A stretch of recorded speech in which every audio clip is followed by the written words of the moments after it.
So now we are going to discuss about lenses. What is meant by lenses? Where the lenses are used in generally in our life when we are suffering from any eye defects, such as when we are reading the books, newspapers, or when we are seeing the distant objects. At the time, if we have any eye defects, at the time we use spectacles by the advice of ophthalmologist. So in that spectacles, lenses are used. So what is meant by lenses? First of all, so lens is a transparent material which is surrounded by two surfaces, of which either one or both surfaces are curved. Once again, a lens is formed when a transparent material surrounded or bounded from two surfaces, of which either one or both surfaces are curved. Okay, we have so many types of lenses. Biconvex lens, biconcave lens, plano-convex lens, plano-concave lens, concave convex lens, convex concave lens. But in our class, in our class, we are discussing only about biconvex and biconcave. Here, what is meant by biconvex lens? The both surfaces of any lens bulging outwards, those lens is called biconvex. So the shape of the biconvex lens is like this. Here, the both surfaces of this lens bulging outwards. So it is also indicated by a straight line. The two ends of the straight line is closed with closed arrows. If you indicate like this, if you write this symbol, it means it is a biconvex lens. Next, biconcave lens. What is meant by biconcave lens? So here, if you observe the shape of this biconcave lens, any lens is said to be biconcave. The both surfaces of those lens bulging inwards, those lens is called biconcave lens. So it is also indicated by using one straight line. The both ends of the straight line closed with open arrows. Next, plano-convex lens. Here, one surface is plane and second surface is bulging outwards. That's why we can say that this lens is plano-convex. Next, plano-concave lens. What is meant by plano-concave lens? It has also two surfaces. The first surface is plane and the second surface is curved in such a manner it is bulging inwards, so that it is called plano-concave. Next, fifth one, concave convex. Here both are curved surfaces, but the first surface is bulging inwards and the second surface is bulging outwards, so that it is called concave convex lens. Next, third one, convex concave lens. Here also we have two curved surfaces. The first surface is bulging outwards and the second surface is bulging inwards. That's why we can say that convex concave lens. But in our class we are going to discuss only these two lenses. So biconvex lens. What is meant by biconvex lens? Any lens is said to be biconvex lens.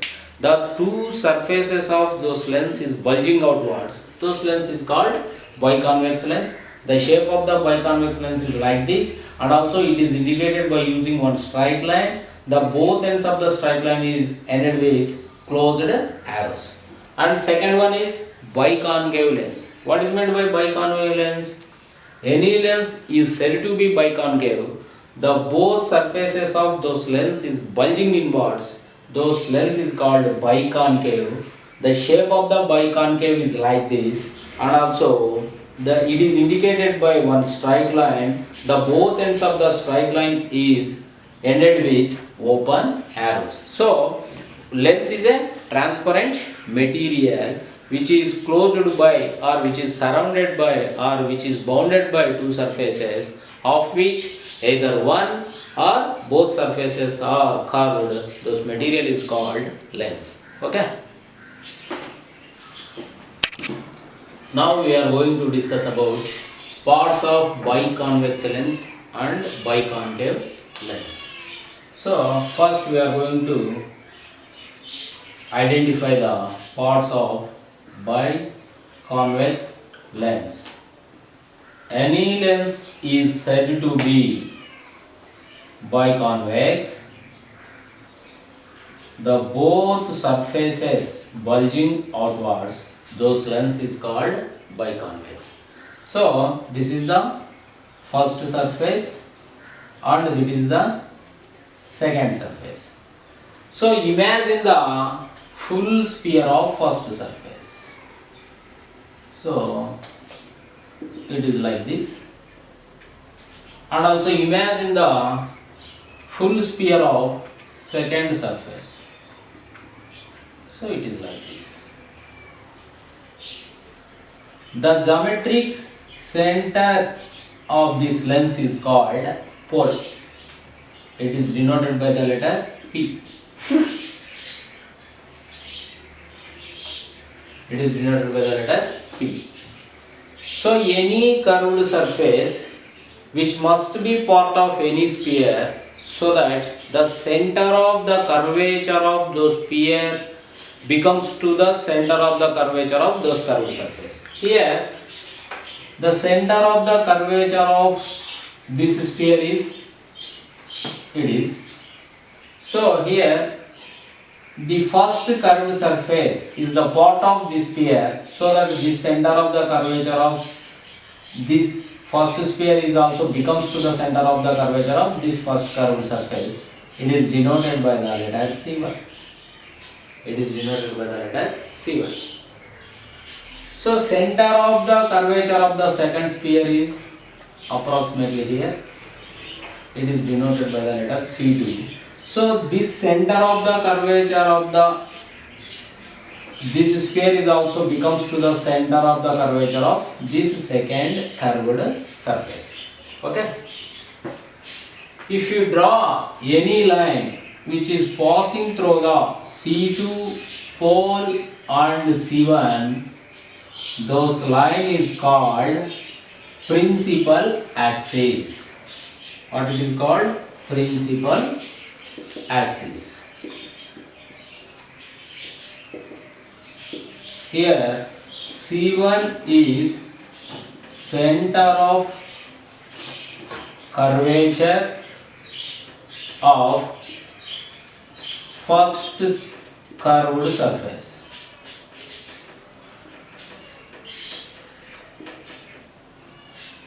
C2 is center of curvature of second surface or second curved surface. Okay. This is pole. The midpoint between P and C1 is called focal point of the first curved surface. Is denoted by the letter F1. The midpoint between pole and second curved surface is called focal point of the second curved surface. It is denoted by the letter F2. So F1 is the midpoint between P and C1. At the same time, F2 is the midpoint between P and C2. So F1 is the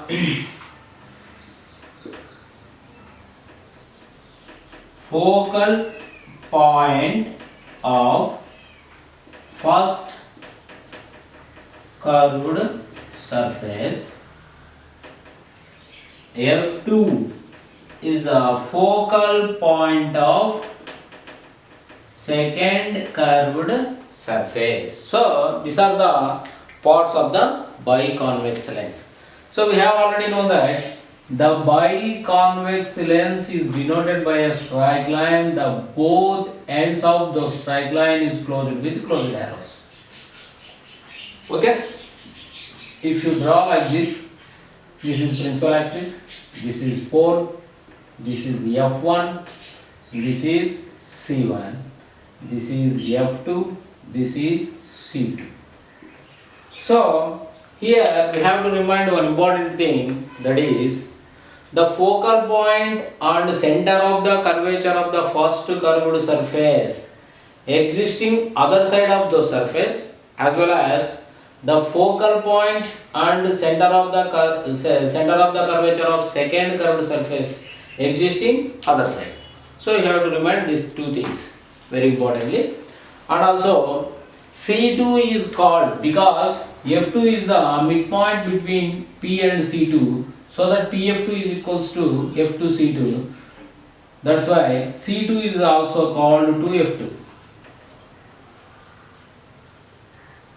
Here also F1 is the midpoint between P and C1, so that C1 is also called 2F1.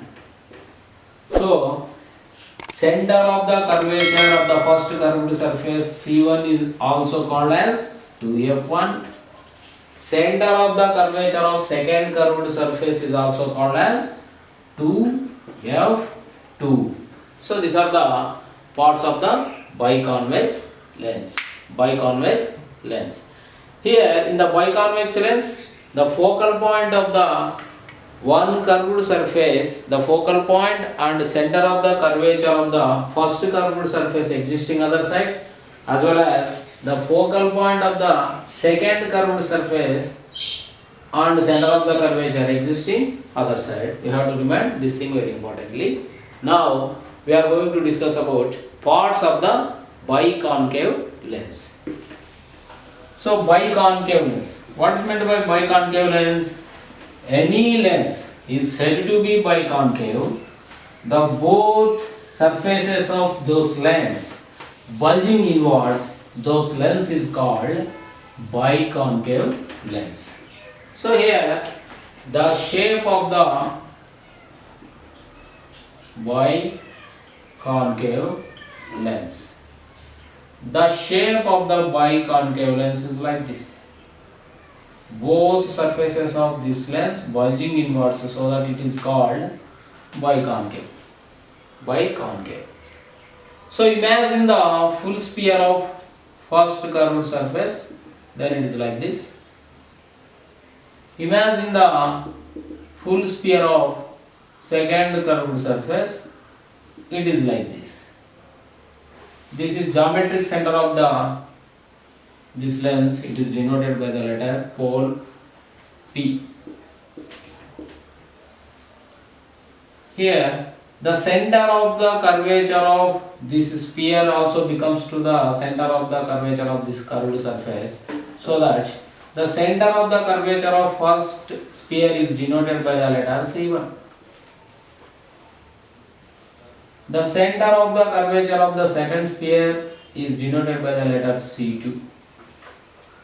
The line which is passing through these 3 points is known as principal axis. Principal axis.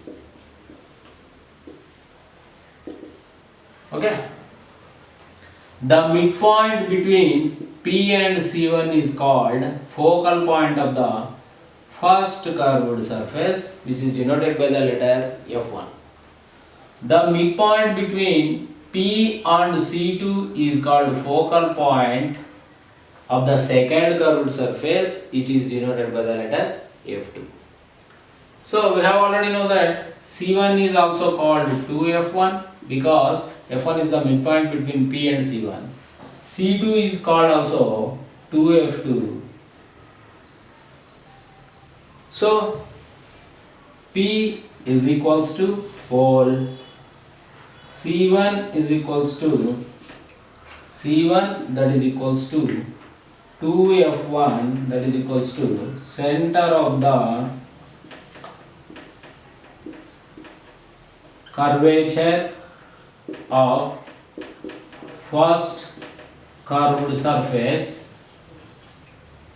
C2, that is equals to 2F2, center of the curvature of second surface, F1 is equals to focal point of first curved surface, F2 is equals to focal point of second curved surface. So we have already known that the symbol of the biconcave lens is denoted by a straight line. The both ends of the straight line is closed with open arrows. So this is principal axis, this is P, this is F1, this is C1 or 2F1, this is F2, this is C2 or 2F2. So the main difference between the parts of the both biconvex and biconcave is, here in the biconcave the focal point and center of the first curved surface are existing at the same side of the first curved surface. The focal point and center of the curvature of the second curved surface is existing at the same side of the second curved surface. So these are the parts of the biconcave lens. Now we are going to discuss about parts of biconvex lens and biconcave lens. So first we are going to identify the parts of biconvex lens. Any lens is said to be biconvex, the both surfaces bulging outwards, those lens is called biconvex. So this is the first surface and it is the second surface. So imagine the full sphere of first surface. So it is like this, and also imagine the full sphere of second surface. So it is like this. The geometric center of this lens is called pole. It is denoted by the letter P. It is denoted by the letter P. So any curved surface which must be part of any sphere, so that the center of the curvature of those sphere becomes to the center of the curvature of those curved surface. Here the center of the curvature of this sphere is, it is. So here the first curved surface is the part of this sphere, so that the center of the curvature of this first sphere is also becomes to the center of the curvature of this first curved surface. It is denoted by the letter C1. It is denoted by the letter C1. So center of the curvature of the second sphere is approximately here. It is denoted by the letter C2. So this center of the curvature of this sphere is also becomes to the center of the curvature of this second curved surface. Okay. If you draw any line which is passing through the C2 pole and C1, those line is called principal axis. What it is called? Principal axis. Here C1 is center of curvature of first curved surface.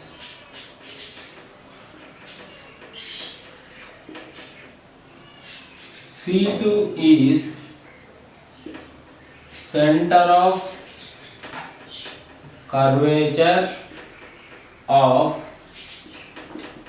second surface or second curved surface. Okay. This is pole. The midpoint between P and C1 is called focal point of the first curved surface, is denoted by the letter F1. The midpoint between pole and second curved surface is called focal point of the second curved surface. It is denoted by the letter F2. So F1 is the midpoint between P and C1. At the same time, F2 is the midpoint between P and C2. So F1 is the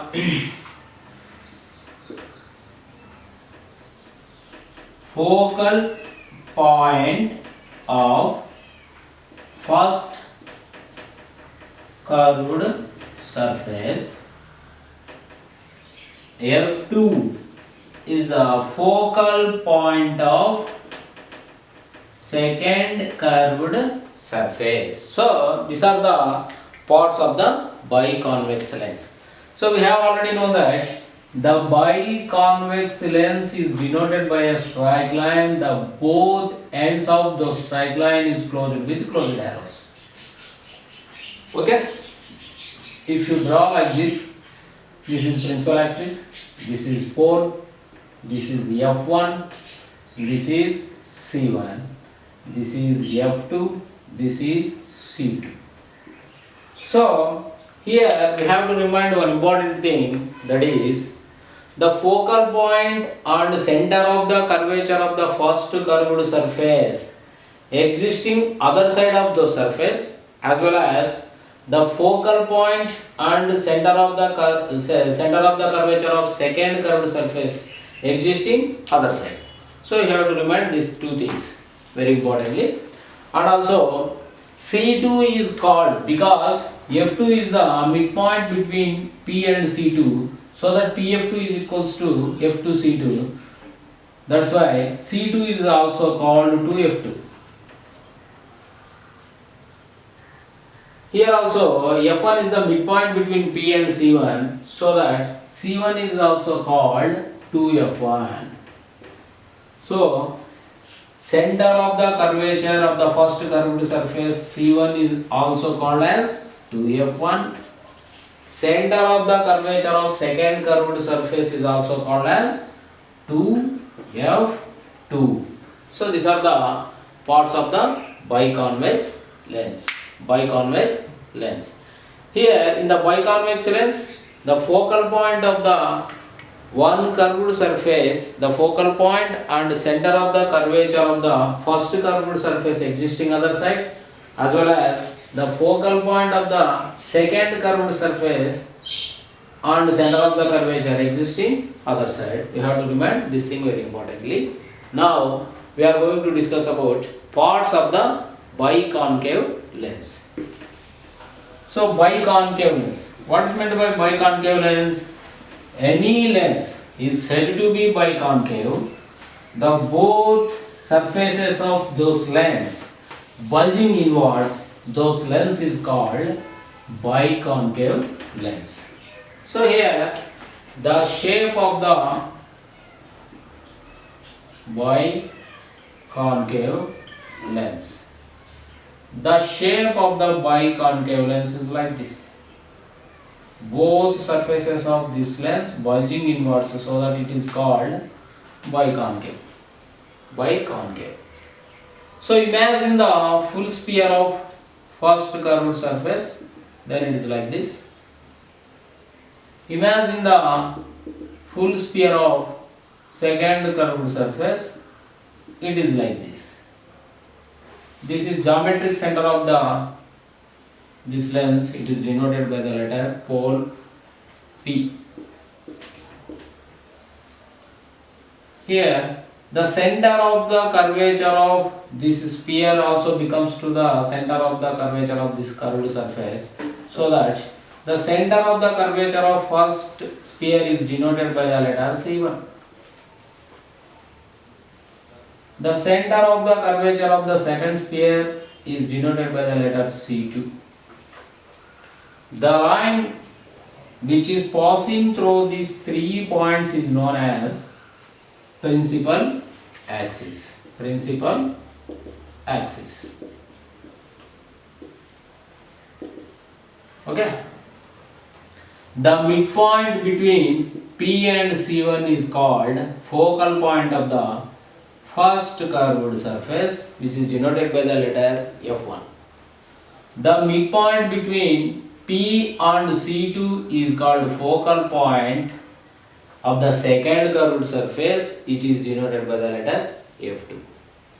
So we have already know that C1 is also called 2F1 because F1 is the midpoint between P and C1. C2 is called also 2F2. So P is equals to pole, C1 is equals to C1, that is equals to 2F1, that is equals to center of the curvature of first curved surface, C2, that is equals to 2F2, center of the curvature of second surface, F1 is equals to focal point of first curved surface, F2 is equals to focal point of second curved surface. So we have already known that the symbol of the biconcave lens is denoted by a straight line. The both ends of the straight line is closed with open arrows. So this is principal axis, this is P, this is F1, this is C1 or 2F1, this is F2, this is C2 or 2F2. So the main difference between the parts of the both biconvex and biconcave is, here in the biconcave the focal point and center of the first curved surface are existing at the same side of the first curved surface. The focal point and center of the curvature of the second curved surface is existing at the same side of the second curved surface. So these are the parts of the biconcave lens. So now we are going to discuss about the behavior of the refracted rays when any light ray incident on either biconvex or biconcave lens. So first, any light ray which moves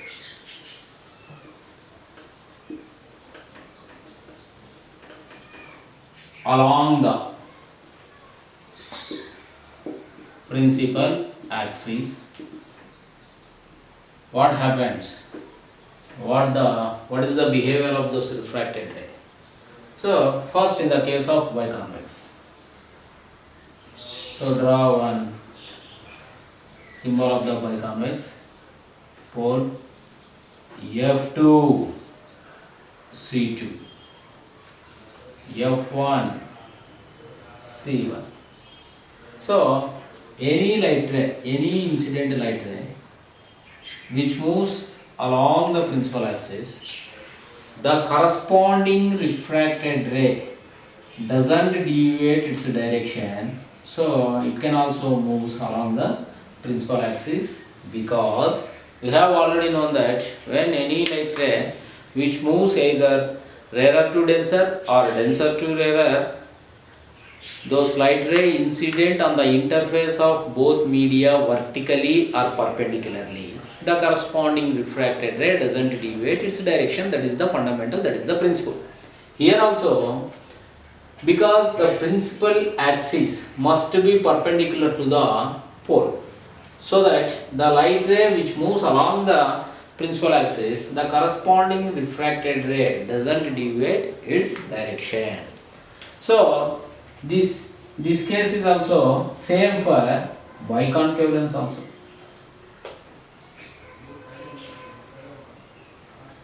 So this is pole, but the focal point and center of the curvature of first curved surface existing on the same side, F2, C2.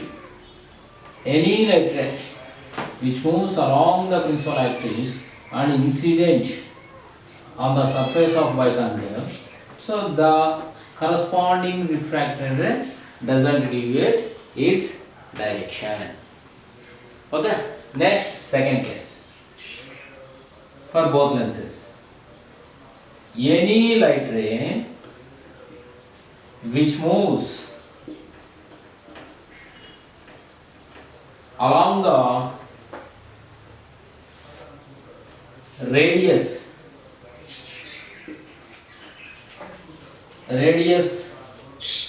of those curved surface.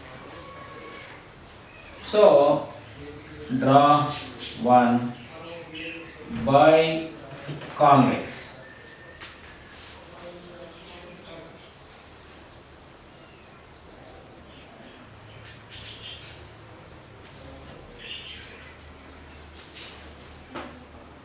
F2,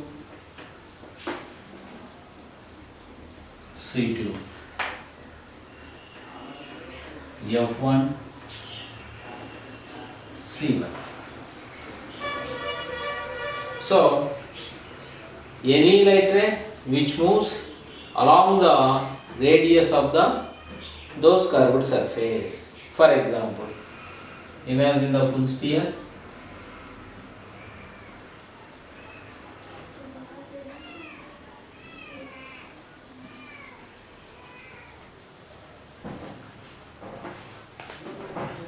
This is P, this is C2, this is C1. Okay? If you draw, so this is the distance between pole and the center of the curvature of any lens is called center of the curvature, the center of the radius of the sphere or radius of the curved surface. So here PC2 is called the radius of the curvature of second curved surface. PC2. PC1 is called the radius of the curvature of the first curved surface. So any light ray which moves along the radius of the curved surface, along the radius of the curved surface, the corresponding refracted ray also doesn't deviate its direction, because the radius of the curvature of any curved surface must be perpendicular to the point of contact on curved surface. So for example, this is the radius of the curvature of the second curved surface. This is the radius of the curvature of the first curved surface. If any light ray which moves along the radius of the second curved surface, the corresponding refracted ray doesn't deviate its direction. So this case is also same for biconcave.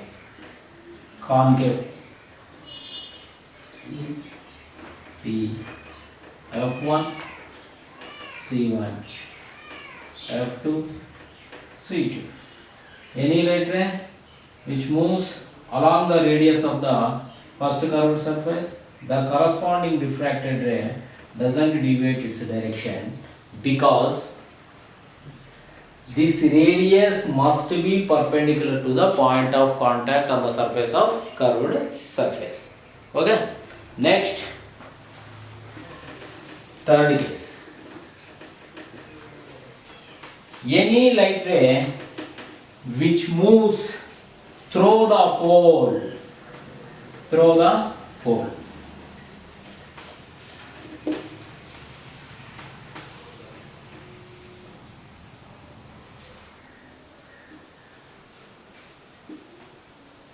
any light ray which moves through the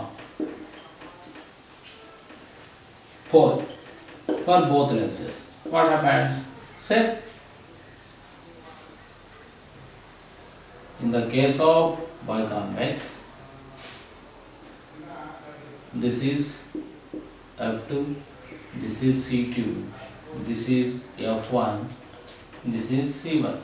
For example, this is pole. One light ray incident in this direction and it passes through the pole. What happened? The corresponding refracted ray doesn't deviate its direction, it moves in the same direction.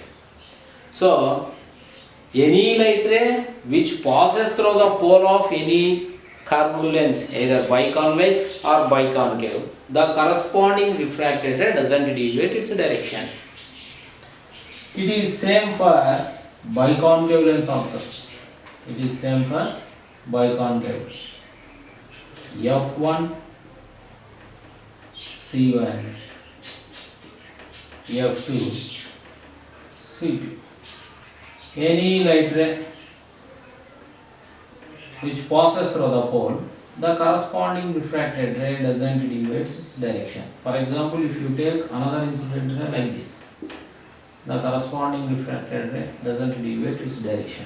Here also, if you take one more incident light ray in this direction which passes through the pole, the corresponding refracted ray doesn't deviate its direction. So, here we have studied three cases. First case is any light ray which passes along the principal axis, the corresponding refracted ray doesn't deviate its direction. In the second case, any light ray which passes along the radius of those curved surface, the corresponding refracted ray doesn't deviate its direction. In the third case, any light ray which passes through the pole, the corresponding refracted ray doesn't deviate its direction. Next, fourth case, any light ray which moves parallel to the principal axis. Parallel to the principal axis. What happened?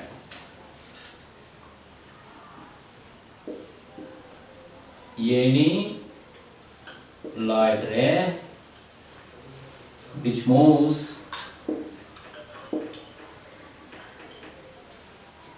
parallel to the principal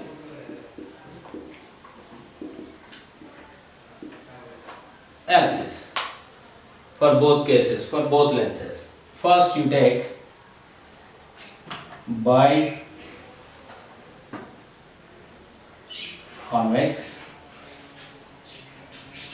this is pole, this is F2, and this is C2, this is F1, this is C1. If you imagine complete sphere of the second curved surface, imagine complete sphere of the first curved surface. What we have taken in this case? Any light ray which moves parallel to the principal axis. Here, one important thing is that the light ray which moves, this is A. The light ray which moves from rarer medium to denser medium, the corresponding refracted ray moves nearer to the normal. First of all, you have to draw one normal to this point. First of all, you have to draw one normal this point. So the original direction of the incident light is like this. According to the property of the refraction, any light ray which moves from rarer to denser, the corresponding refracted ray moves nearer to the normal. So that if it moves, this domain is nearer to the normal and this domain is, this place is away from the normal, so that if it moves nearer to the normal, so that it moves like this. Here what happened? The corresponding refracted ray moves through the focus point. For example, here take one more light ray which is parallel to the principal axis. Immediately you draw one normal to this incident point. The original direction is. So fifth case, any light ray which passes through the focus point. First we take one by convex lens.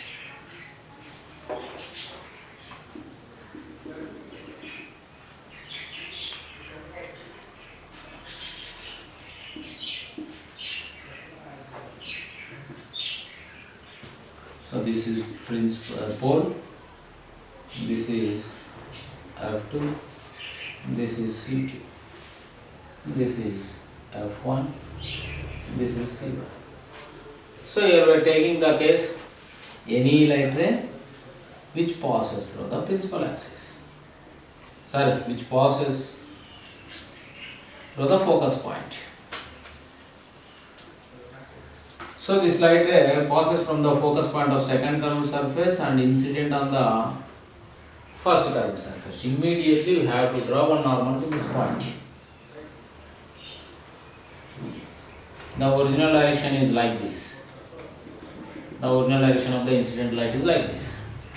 But according to the property of refraction, any light ray which moves from, this is rarer, air, this is glass, rarer to denser, the corresponding refracted ray moves nearer to the normal. So this domain is nearer to the normal, this domain is away to the normal, so that it bends nearer to the normal, so it passing like this. So here if you observe the path of the refracted ray, it must be parallel to the principal axis, so that we can say that any light ray which passes through the focus point, the corresponding refracted ray moves parallel to the principal axis, For example, if you take one more light ray like this, it incident at this point, immediately you have to draw one normal to this point and also draw the original direction of the incident light like this. So rarer to denser moves nearer to the normal, so that it moves like this. That's why we can say that any light ray which moves through the focus point, the corresponding refracted ray moves parallel to the principal axis. So the refracted ray moves parallel to the principal axis. This case is also same for biconcave. For example, if you take one biconcave,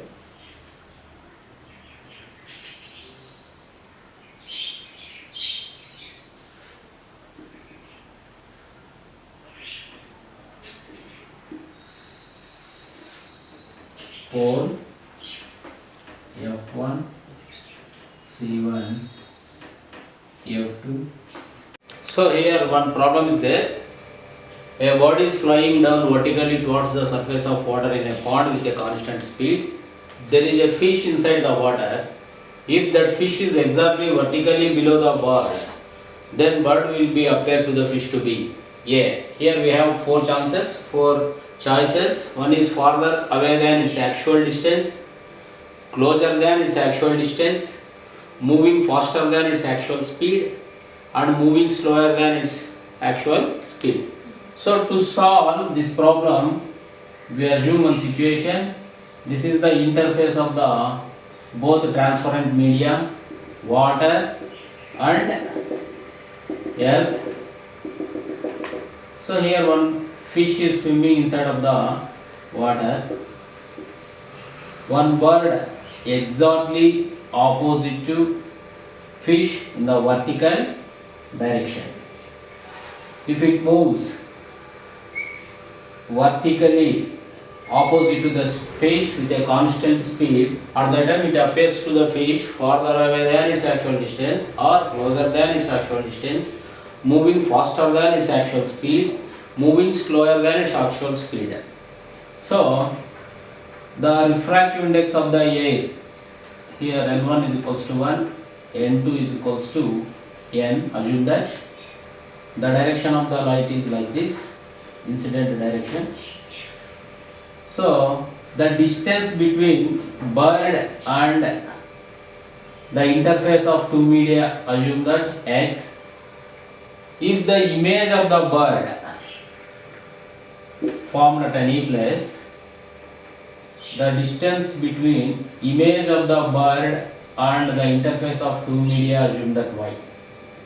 Okay, so we have already known that we have two formulas for the refraction if the image is formed. One is if the refraction occurred at curved surfaces, at that time the formula for image is n2 by v minus n1 by u is equals to n2 minus n1 by r. If the interface is plane of two transparent media, at the time the formula is equals to n1 by u is equals to n2 by v, where n1 is equals to refractive indices of the first medium, n2 is equals to refractive index of second medium, u is the distance of the object and v is the distance of the image. Here distance of the object, the distance between interface and the object. Here object we are taking in this context is bird, so that u is equals to x. If we are applying sign conventions, so the light, incidental light is moving in the downwards direction, but while we are measuring the distance of the object, we are moving in the upwards direction, so that u is equals to minus x. Distance of the image, v is equals to, here also the distance between interface and the image of the bird, while measuring this distance we are moving in the opposite direction, so that we are taking minus sign for distance of the object, minus y. Refractive index of the first medium, here A is the first transparent medium, the refractive index of the first medium is equals to n1 is equals to 1. The refractive index of the water, n2 is equals to n. So the image, the formula for the image when the refraction occurred between two transparent media is plane, at the time n1 by u is equals to n2 by v. n1 1 by minus x is equals to n2 n by minus 1. So we have to find the distance of the image. Minus 1 by x is equals to minus n by y. Minus minus cancelled. By getting cross multiplication, y is equals to nx. So what is the y? Distance of the image, distance of the bird. So distance of the image of the bird is equals to n, refractive index of the second medium, and x is the distance of the object. So we know that the refractive index of the, if we multiply the n into x, we get the value is must be greater than the x, because the refractive index of the water is nearly 1.33. So that it is, by observing this equation, it is very clear that y is greater than x. Y is greater than x means the distance of the image is more when compared to the distance of the object. So the bird appear to be fish is farther away than its actual distance. So our choice is A. If it appears farther away than its actual distance, at that time the speed of those bird is more than its original speed, so that the bird is moving faster than its actual speed. So our choice, the answers for this problem is A and C, because the bird, the image of the bird appear to be more distance when compared to its actual distance, so that it moves more than its actual speed, so that our choices are farther away than its actual distance and moving faster than its actual speed. Here we are applying the formula n1 by u is equals to n2 by v.